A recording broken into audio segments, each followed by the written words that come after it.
अस्सलाम वालेकुम दोस्तों, आवां मोहम्मद यासीन है। तव्हां ॾिसी रहिया आहियो सिंधी शोबिज़ अपडेट। दोस्तों अॼु की इन वीडियोज़ में आउं तव्हांखे ॿुधाइण वारो आहियां त सिंध जे मशहूरु फ़नकार मुनवर मुमताज़ मौलाई खे अचानक महफ़िल दौरान दिलि में अटैक थी पियो आहे ऐं जंहिं सबबु हू हिन वक़्तु इस्पताल मुंतक़िल आहे ऐं हिन वक़्तु हुन जो इलाजु जारी कयो पियो वञे।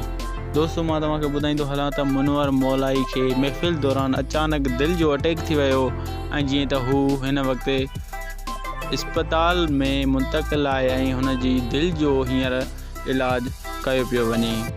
ऐं दोस्तों मां तव्हांखे ॿुधाईंदो हलां त मुनवर मौलाई हिकिड़ो मशहूरु ऐं सुठो फ़नकार आहे ऐं तमामु सुठे आवाज़ जो मालिक बि पिणु आहे। दोस्तों मुनवर मौलाई जो जेको उस्तादु आहे उहो शमन अली मीर अली आहे।